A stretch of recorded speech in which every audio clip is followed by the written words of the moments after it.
Euh, Moi, je retiendrai le match du PSG parce que c'est le seul club français qui a réussi à s'imposer, tout simplement. Ok. Mhm. Les autres ont été déplorables. Franchement, j'ai bien peur que, bon, on va en parler, mais j'ai bien peur que jeudi soir, on ait 0 club français quoi, qualifié. Donc, Et justement, bah alors non, on prend la question dans l'autre en sens. Europa Alors, League, je pense. quel club, quel match t'as le plus déçu? Quel club t'as le plus déçu? Prenons la question dans l'autre sens. Bah, je sais pas moi, mais Marseille, c'est un peu compliqué parce qu'ils font quand même pas un mauvais match et bon, mais Lens, par exemple, a été quand même, enfin 0-0 contre Fribourg. Alors OK, c'était 7e du championnat allemand contre 7e du championnat français. Mais bon, voilà, c'est un peu miraculeux, 0-0. Ils peuvent gagner là-bas, hein, ils peuvent se qualifier, mais bon.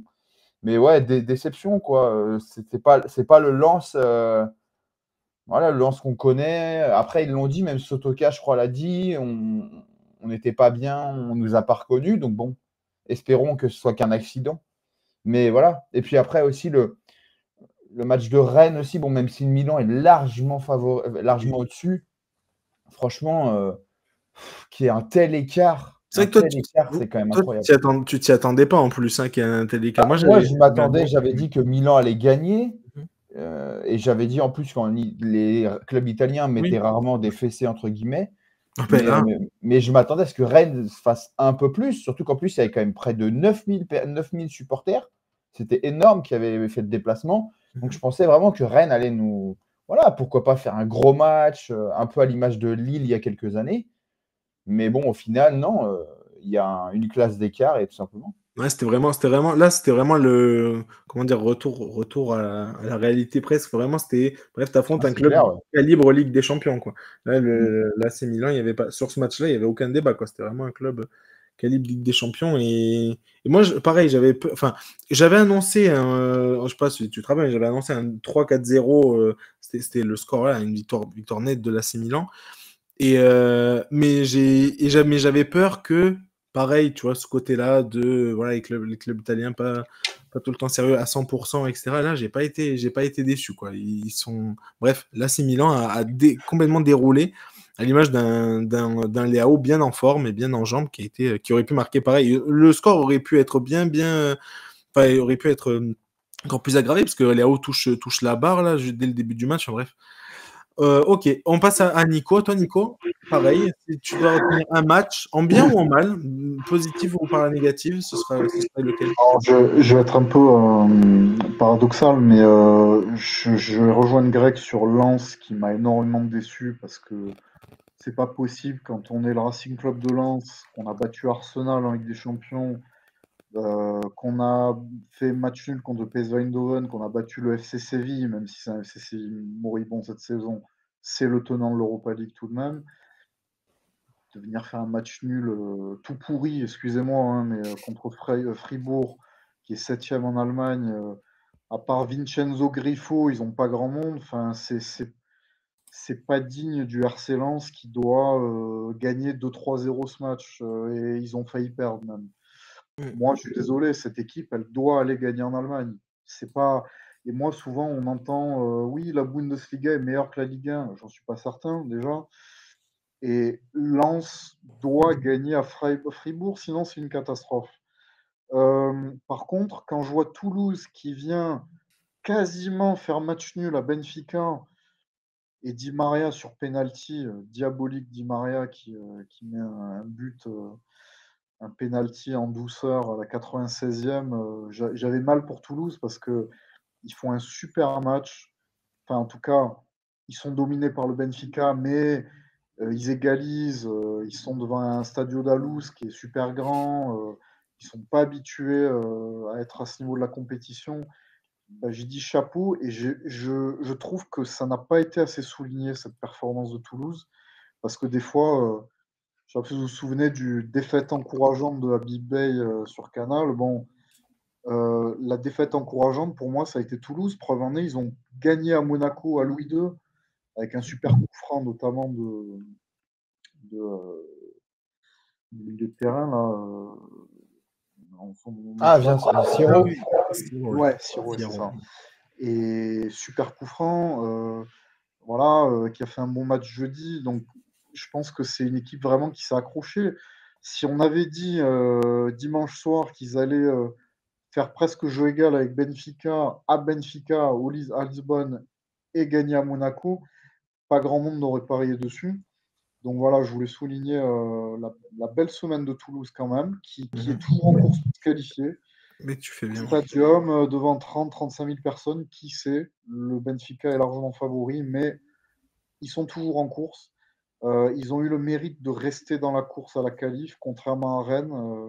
Et ça, c'est un peu mon flop à ce niveau-là. C'est Rennes qui, quand même, quand on a Martin Terrier en attaque, quand on a Désiré Doué au milieu, qui est un jeune prodige suivi par les plus grands clubs européens, quand on a Bourigeaud, quand on a euh, voilà, Santa Maria, qui sont des joueurs vraiment de qualité, on peut éviter de se prendre 3-0 à Milan, même si c'est un Milan entreprenant.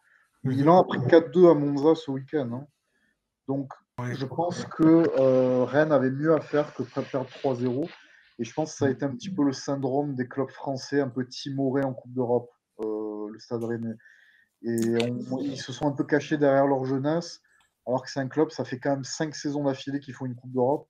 Je trouve qu'ils ont fait un match indigne d'une équipe qui est habituée à jouer la Coupe d'Europe. Voilà. Ok.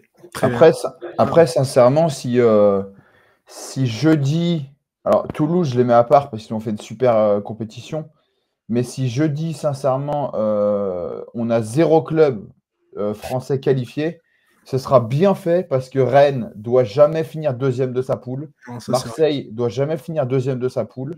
Et au bout d'un moment, bah, tu assumes parce que tu prends des gros en Ligue des Champions. Alors Toulouse, Exactement. deuxième de sa poule, c'est logique. Ils sont derrière Liverpool.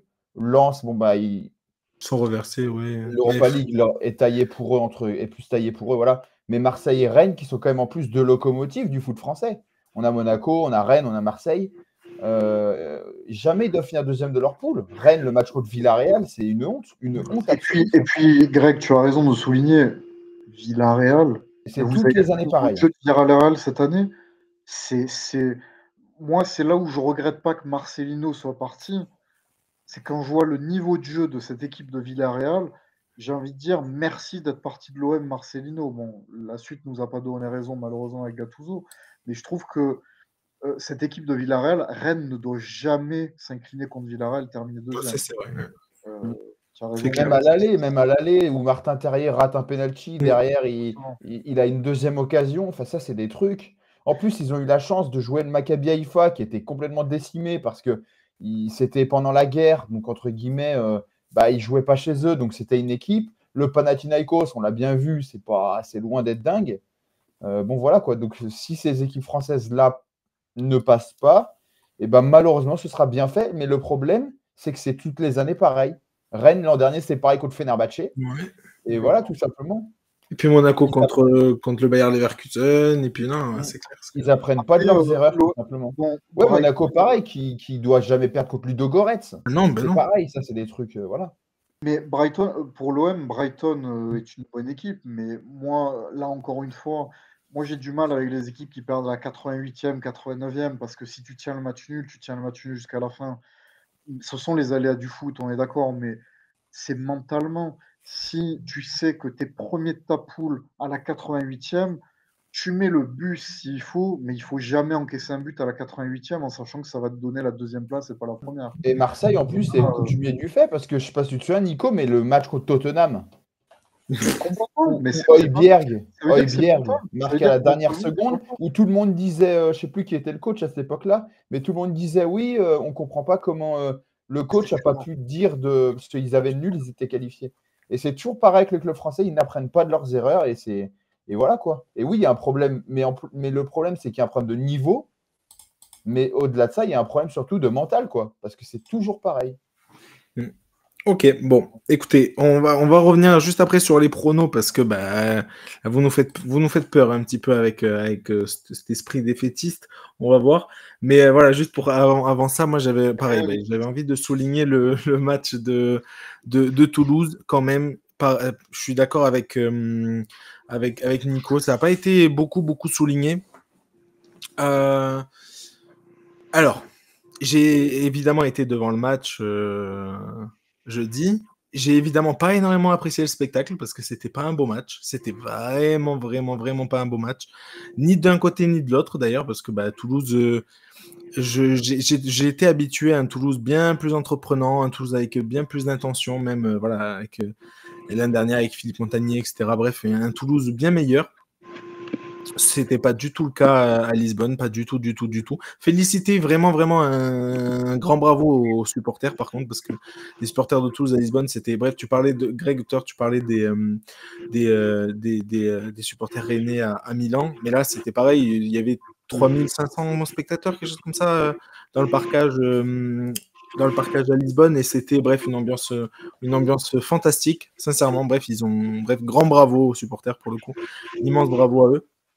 Parce que c'était vraiment beau. Et puis bref, il y a eu aussi des belles images à la fin entre les supporters des deux équipes qui s'échangeaient les écharpes par-dessus la grosse barrière, bref, qui sépare le parcage extérieur.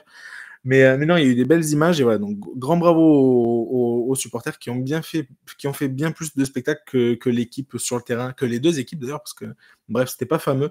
Et pour le coup, c'est là où je me dis que pour Toulouse, ça va peut-être être compliqué. Enfin, ça va être compliqué. Et sincèrement, je l'espère que ça va être compliqué parce que bref, voilà, on va plus se cacher non plus. Je suis évidemment supporter du Benfica et j'espère qu'il y aura un bien meilleur match au match aller, donc jeudi. Même si, après, voilà. C'est ça que je redoutais, que Toulouse soit toujours en vie, parce qu'on le sait, au Stadium, ils ont battu Toulouse cette année. C'est un Toulouse B, C, bref, ce qu'on veut. Ils ont battu Toulouse, ils ont battu Liverpool cette année au Stadium. Donc, voilà, aucune équipe n'est évidemment à l'abri, et le Benfica n'est pas à l'abri. Sur le match en lui-même, comment ? Surtout que tu défends bien, tu obtiens un corner, je sais pas, tu marques de la tête, derrière tu joues les prolongations, tu vas au tir au but, tu peux sortir Benfica.